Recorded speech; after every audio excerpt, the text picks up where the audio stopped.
How's it going, everybody? Hope you're doing well. Just got a video here for you about the tune Yardbird Suite by Charlie Parker. I recently just did a transcription of it, so you can download that transcription for free over at my Patreon. The link is here. Well, not the link, but you know what I mean. www.patreon.com/DLHjazz.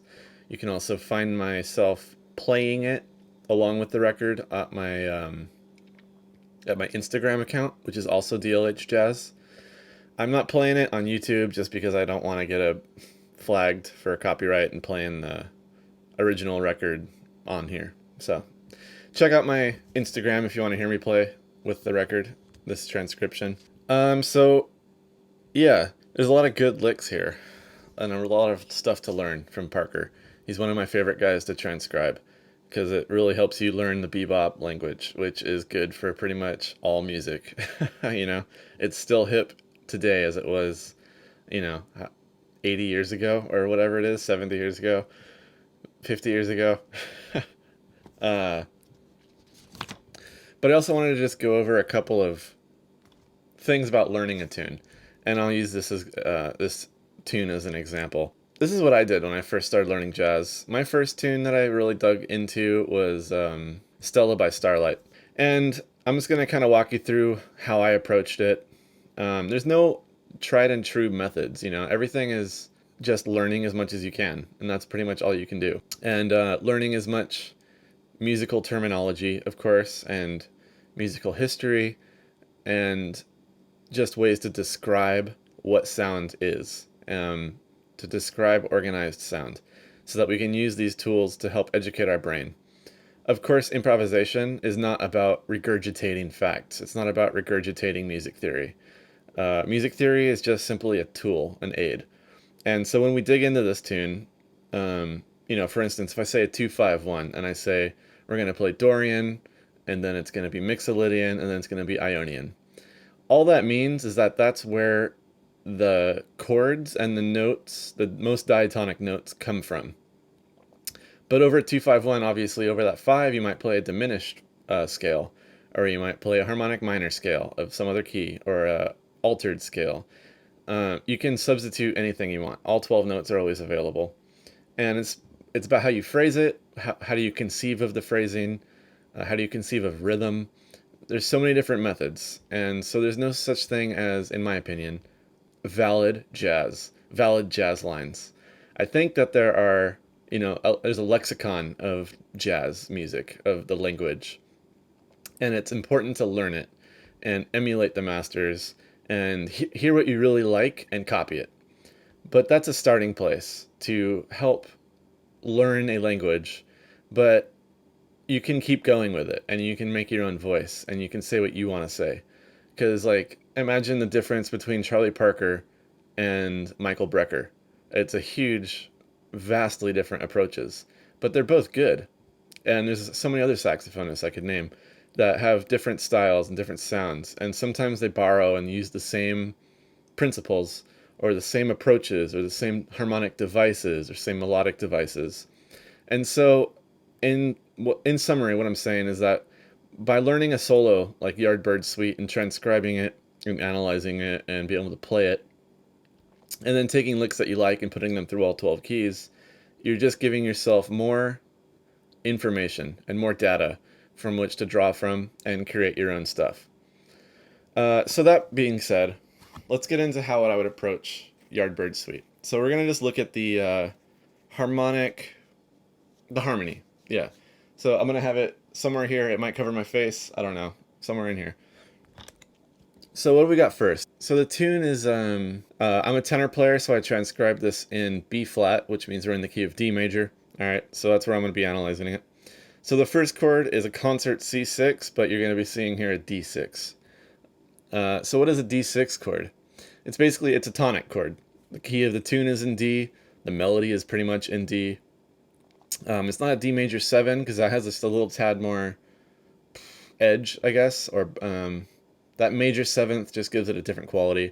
That D6 makes it more home feeling. So what you could play over that is like a D major pentatonic, or D major 7. So then it goes into a 2/5 in F. So it goes G minor 7, C7. So that's a 2/5 in F, which would be a 2/5 into the flat 3 in the key of D major, right? Because if we're in the key of D major, the third is F sharp. If we go a half step down, that's F natural, F major. So it's a 2/5 into the major flat 3. Did I write that here? Yes, I did. You could also look at that, I guess, as if you're going to look at it in the key of D, it would be a minor 4 to a dominant flat 7. But practically, that's not what it is. It's a kind of a secondary 2/5 1. And then we go into D7 and C7. So we just have two dominant chords going down by whole step. There's different ways to look at that. And for how I would look at it, so what I have written is a 5 of 4. Because the 4 of D would be G. And so the 5th of G would be D7, right? It's also, you could also look at it as a dominant 1 chord. And then the C7, you can also look at that as a dominant flat 7 chord. Or you could look at it as a secondary dominant, as a 5 of flat 3 again. So basically what I'm doing for those two bars, if you're thinking about it, is you would play a G melodic minor scale. G jazz melodic minor. So jazz melodic minor is the classical melodic minor descending. But in jazz, it's ascending and descending, it's the same. And just quickly what that is, if you think of a major scale, you flat the third and that's it. Or the other way to look at it is if it's a natural minor scale, then you would make the 6 and the 7 natural. So G natural minor would be G, A, B flat, C, D, E flat, F, G. Melodic minor, jazz melodic minor, G, A, B flat, C, D, E, F sharp, G. So we have that leading tone. It's a little brighter. And it's a very, very cool scale. It's super jazzy. You can do a lot of cool stuff with it. So over those two bars, I would actually be thinking of G melodic minor because all the chord tones are hit. So we got that B flat, and that B flat is good for the whole thing, even over that D7 because it's a flat 13. And if you think about it, that D7 is the 5 of the G minor 7. So technically we could be thinking we're in D6, key of D, and now we're modulating to the key of G minor. And we're going to go 1, 4, 5, 4. Just as a way you could think of it. So for those two bars, you could think that one scale. And so also with that melodic minor, we get that E natural. And that E natural is the 3rd degree of the C7, which is a chord tone, which defines that. And we have that C7 twice, which is nice. That F sharp, that's the major 7th of the G minor, which sounds good. It pushes into the G, you know, it's got that movement, that push, that the G has the center of gravity, and that F sharp wants to fall into it, right? And that F sharp works well over the C7 as well because that's the sharp 11 of C. And the sharp 11 is a great note over a dominant chord, even over a major chord. And then this, of course, is the 3rd of D7. So basically, that one scale works for those two bars. Then we go into B7. So that B7 is a dominant chord to E. So you could say it's a secondary dominant to the 2 chord. I know I'm kind of going fast, but you can rewatch this. I just want to give you the information as quickly as possible to keep this video short. So B7, that's a secondary dominant to E. Is that what I wrote? Yeah. So it's a 5 of 2. And then the next chord, we got an E minor 7 to A7. So that's just a straight up 2/5 in the key of D, our home key. Then we have a 3/6 2/5 chord progression, or turnaround, into the A section again. So that I just described the entire A section. So if you learn those changes really well, you already know about 3/4 of a tune, especially AABA. That's what's so great about them. There's going to be a little bit of diversity from the turnaround of the first A and the resolution of the second A, or the turnaround of the second A, because typically the turnaround of the first A is going to lead back to the home, and in the second A, it's either going to resolve everything, and then it'll have a new tension point to bring us into the new section, which is typically going to be in a different key. And that's exactly what we see here. We see that the next 4 bars are exactly the same, and then we have a 2-5-1. And notice that this time the E to the A goes back into D6. So it closes it. It wraps up those 2 A sections. And then immediately we hit a tritone away to G sharp minor 7 flat 5, C sharp 7 flat 9. That's going to be a 2-5, a minor 2-5 into F sharp. And now we have the B section. So what we can see here is that the F sharp, then we have another 2-5 into F sharp, and then a B7. So the way I would look at this is that we're kind of making a new tonic. F sharp is a new tonal center, but it's kind of a hybrid tonal center, as that in the fact that it's almost a 3 chord, because the entirety of the tune we're thinking in D, right? So now we're having a new temporary tonic of F sharp, and we're even giving it a 2-5 to bring it to the F sharp as a tonic. However, with the overall key of the song being in D, it kind of works as a Phrygian F sharp, as a 3 chord. So you could say that's a secondary 2-5-1 into the 3rd of D. But this is where the melody really is important when you're learning a tune. It's not all about the chord changes. The melody influences the surrounding notes around the chord tones. So the chord tones are just there as a contextual bed for the melody and for our improvisation. And our improvisation should be based around the melody notes. Not strictly, but they should educate it to a degree. And so what I mean by this is that F sharp minor 7, in the melody we hear a G sharp, the 9. Let me see if I can play it. Not in the right key, but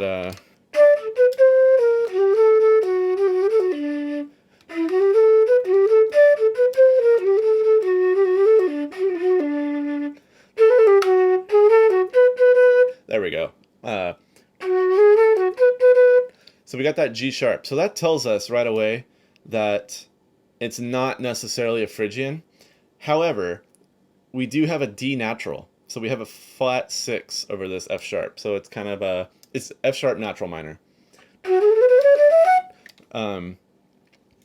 So F sharp natural minor actually comes from the key of A.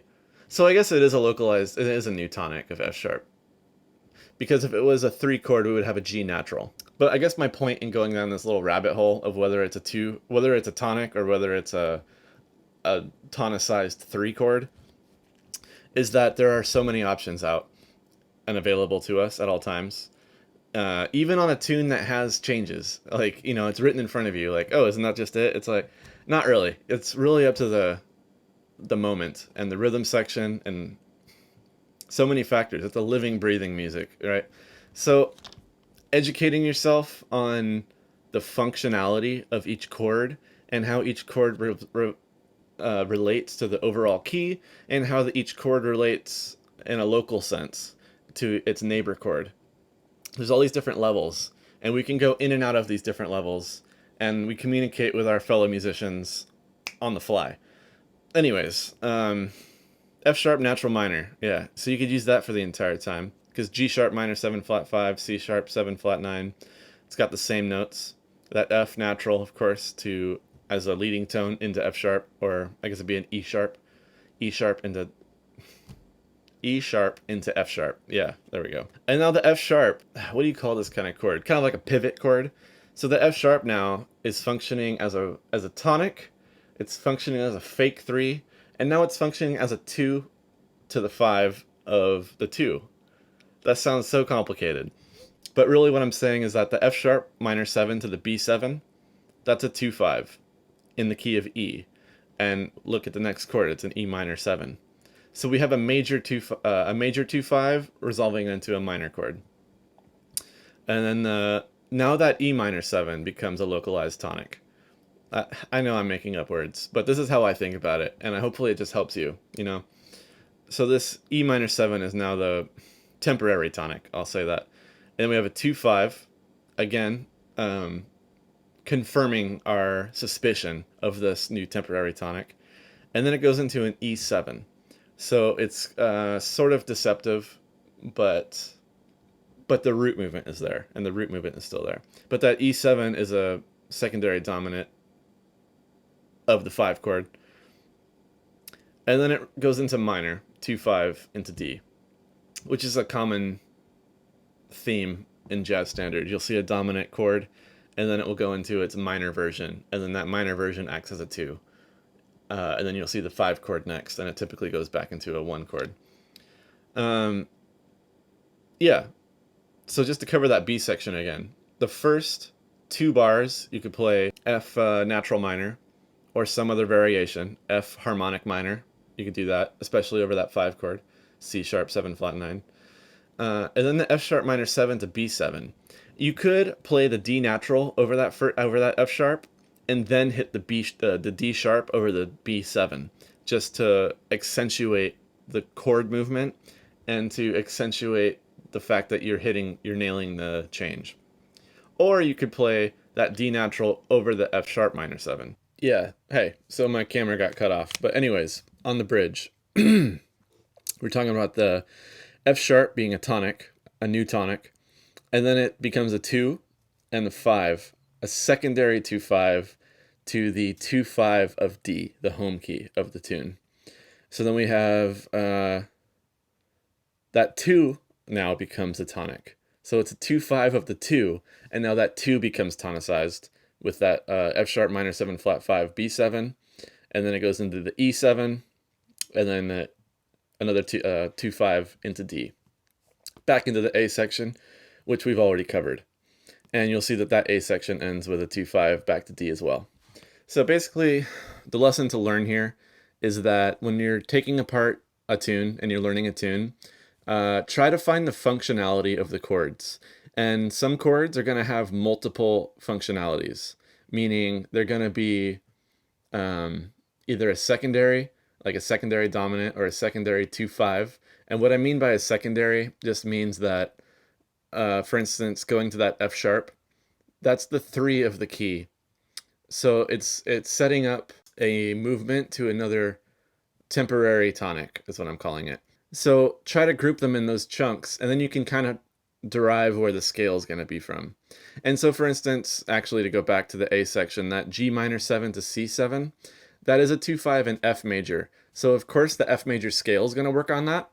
So the reason I would play the, like I said before, the G melodic minor with the E natural and the F sharp is simply because we're in the key of D, so that F sharp carries through the tune, and so you have to listen to the melody. So the chords don't dictate everything; the melody has a big influence. Yeah, so take a look at the chords when you're breaking down a tune like this at first, and find out their originality or their origin.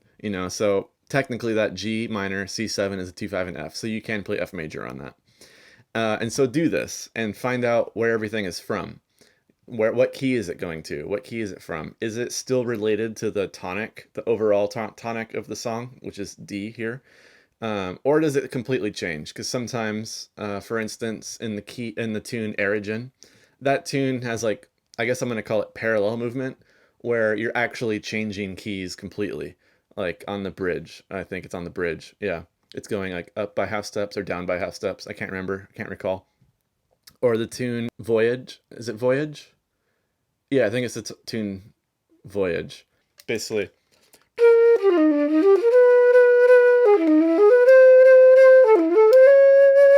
Uh, Something like that. But you can hear that it's elevating and the tonality is literally shifting. Whereas here the tonality isn't shifting, it's incorporating. It's being colored by these other keys because they're not as distantly related. So I'm kind of going on a tangent here. But when they have chord changes that are half step apart, they're going to sound very, very contrary. Because if you look at the circle of fifths, C is here at 12 o'clock and B would be down here. So they're very far apart. That means that they're harmonically, tonally distant. Same with F sharp down here. But if you have like G, it's up here. So G and C are very closely related. Same with G and D. So what do we have here? We have a 2/5, so G7 to C7 and F. So if D is here, D would be at 10 o'clock, F is at 1 o'clock. So they're not that far apart. Um, Basically what I'm saying is that the harmony only shifts a little bit, and we keep that F sharp in there to just, it kind of ties everything together, because that's where the sound is at. So I think I've been talking long enough about that. Um, the next thing I wanted to talk about, after you kind of break down where the chords belong and where they're from, and what kind of, I want to say the vanilla scale of each one, like the related chord scale, never means that you stick to the related chord scale, but it's a place to start. It's the vanilla, you know what I mean? And then you can of course add chromatic passing tones, and you can play really anything you want as long as you resolve it right. So the next diagram, which I'll have up here now, this is talking about voice leading. So when we have chords, this is how they literally relate. Typically, the thirds and the sevenths move by minor second or by whole step. They move in a scale-wise fashion, or a stepwise fashion, I should say. If it's parallel, they both move kind of the same. Forget I said that. But let's take a look at this tune, and we'll talk about it with the tune. So I've got different examples here. I've got one different one for each section, and not all of these are practical. The one that I would recommend that you start with is starting with thirds and sevenths and seeing how those movements go throughout the whole entire tune. Because thirds and sevenths are the most important defining tones of a chord voicing. They define the quality. And the seventh, I guess you can call that a quality as well, but it's less important. The third is more important. But the seventh will determine whether it's a major seventh or a minor seventh, or, you know what I mean, or a sixth chord. So we've got D6. What am I doing first? Priority, descending movement from first chord. Okay, so I should have started with thirds and sevenths, but that's okay. We'll start here. So basically what you can do when you're looking at chord changes after you've done memorize the thirds and sevenths is try to make lines, and you can make your own lines. So you can make your voice leading lines based on chord tones or non-chord tones. That sounds a little weird, but let's just see what we've got here. So we've got F sharp and B, which is great. That's the third and the sixth of D6. Makes sense. So now the F sharp moves down to an F chromatically, and we're moving down. So the priority is that we're trying to make a descending line. F sharp to F to E to D to C to B. So we've got a perfect moving line right there. But I'm going to play simply, but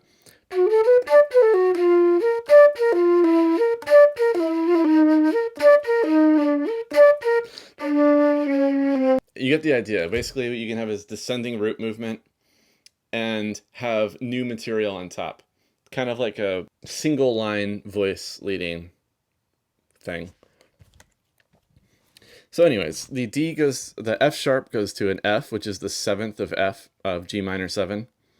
And the B goes down to B flat. So we're going from third and sixth to seventh and third.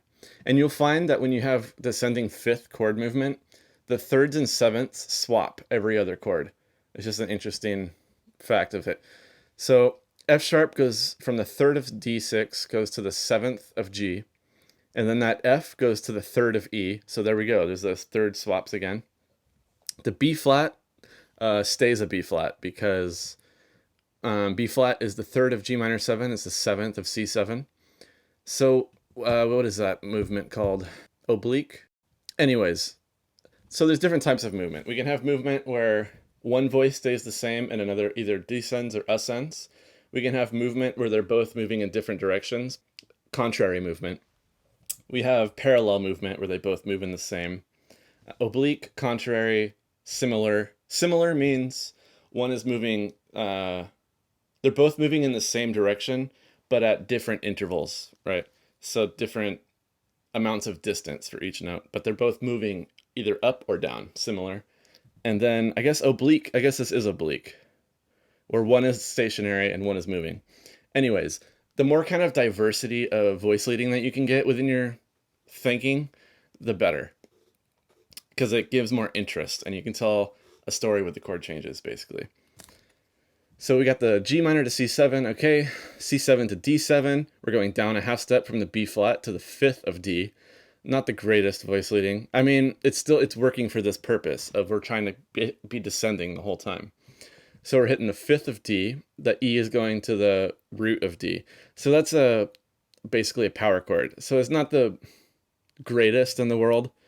Like I played actually on the flute earlier, it was an E flat that I played. So the flat 9 would work very nice, which I do later. D down to C. Okay, that's parallel fifths. It's not very good.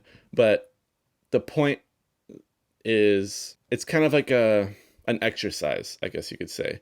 Is I want to make voice leading that moves down the whole time. And that's your exercise.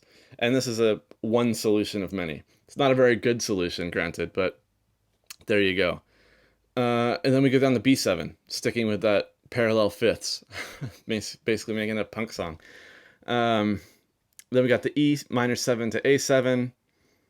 The E stays stationary, the root, and then it becomes the fifth. The B is the fifth of E, and then goes down to A, the root of A. And then the E stays stationary, and now it's the seventh, the minor seventh of F sharp minor, and the A stays the same. So we're keeping the same, actually. Now we're taking two different chords, A7 and F sharp minor 7, and we're keeping our eye on everything that's staying the same. So that A becomes the root, becomes the third. The E is the fifth, becomes the flat 7. So then the E lowers to the third of B7. The A stays the same again, becoming the minor seventh of B. The D sharp goes down to D, becoming the seventh. There's that seventh and third swapping again. The A goes down to G, which is the third. Okay, that's good. And then the D goes down to C sharp, and the G stays the same again. So that's not the greatest example in the world, you know? But I guess the idea of it is, because I'm trying to convey an idea more than I am trying to convey a specific thing that you need to do.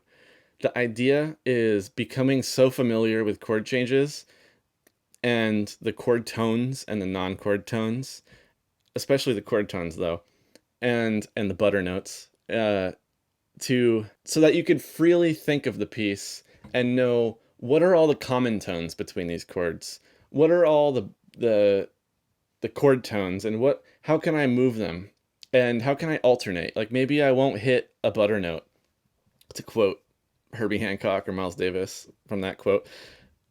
Maybe I don't want to hit those. Maybe I want to cause tension. So instead of hitting a third, I'm going to hit a flat 9, but that works as in this descending line. The whole idea is to try to find different routes through the chord changes. So the next one is the thirds and sevenths. Okay, this is the one I should have started with. This is the most important one. This is the one you should start with.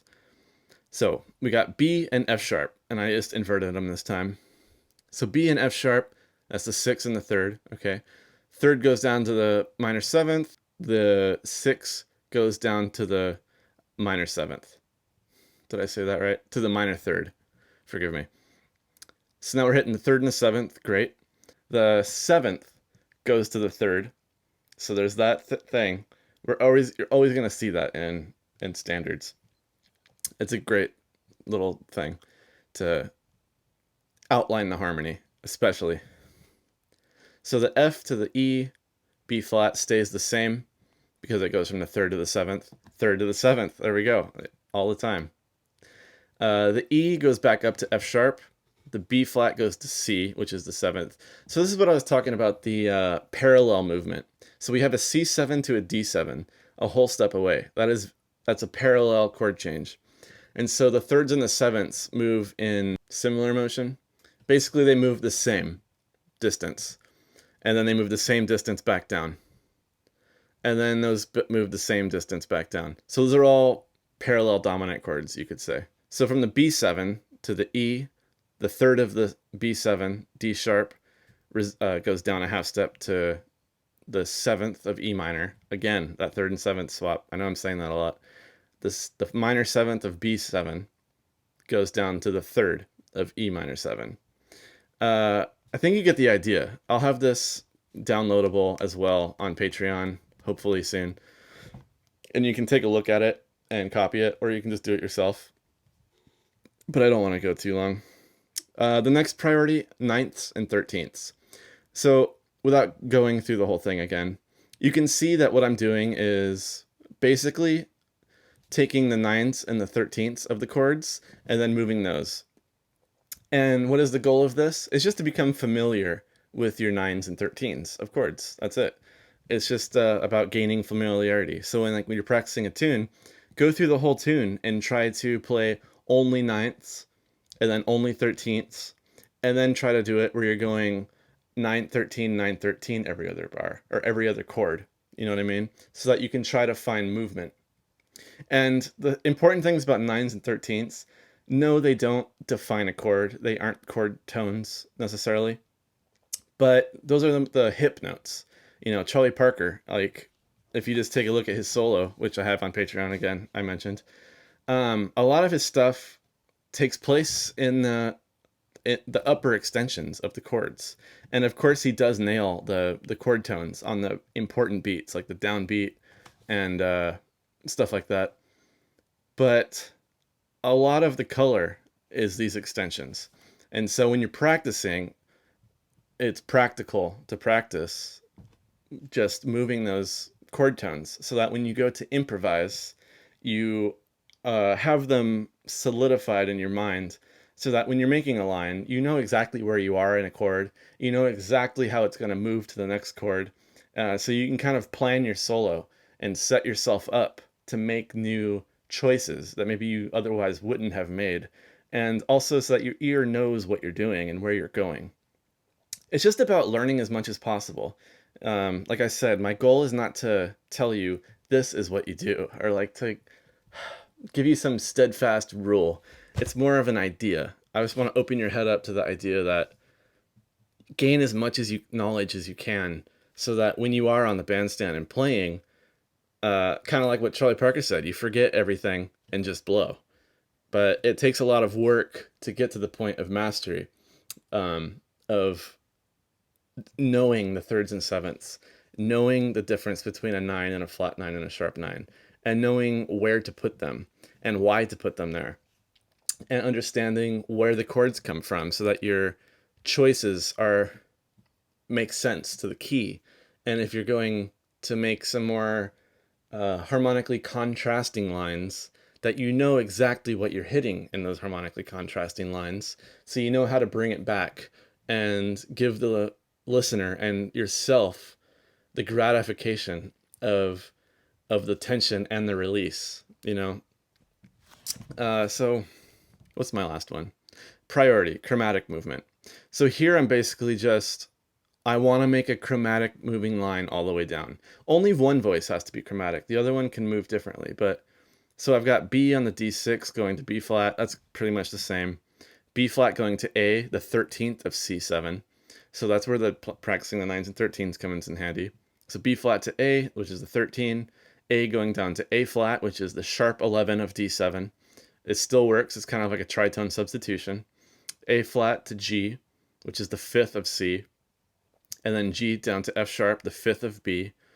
And then F sharp from B down to F natural, the flat 9 of E7, which is a nice, cool note.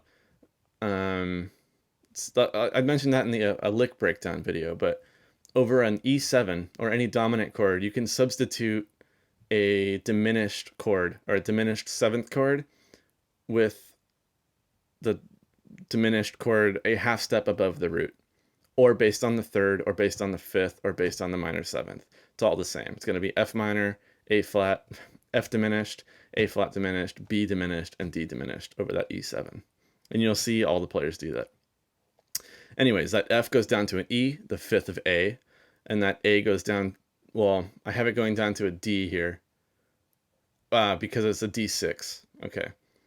So that's where I had to sacrifice the chromatic movement. But you could even do an E flat and then resolve that E flat into the D. And then go down to C sharp for the E minor 7, and then C for the A7, which would be a sharp 9.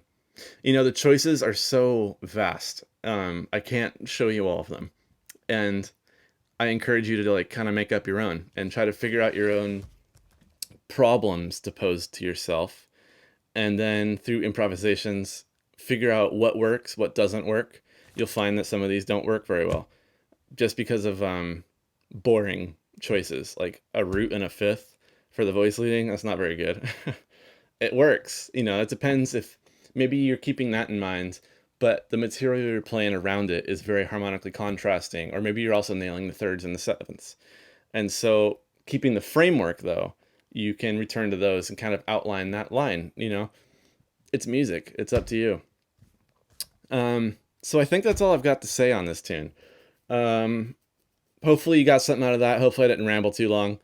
If you have any questions, please hit me up. Please leave a comment. Questions, suggestions for other videos, and what you want to hear and learn. That would really help me out. Like, what are the challenges you're facing when you're trying to tackle a tune?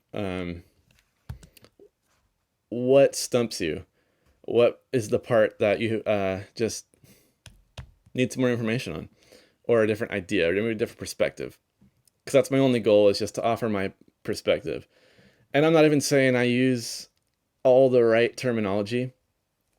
I prefer, I've done my homework, but music is very personal. And so the way you break it down personally, of course, you should educate yourself as much as possible on common practice, because that's how you interact with the world and you interact with other musicians. But sometimes there's lots of different theories on music, and there's lots of different ways to approach it and different ways to think about it. So, anyways, not to make this too long, check out my Patreon. You can download this transcription for free. Check out my Instagram at DLHJazz as well to listen to me play Yardbird Suite with the record if you want to, and leave a follow if you want. Yeah, that's it. Hope you guys are doing well. Again, love your feedback. Oh, don't forget to subscribe if you haven't subscribed. And yeah, thank you very much for watching. Peace out.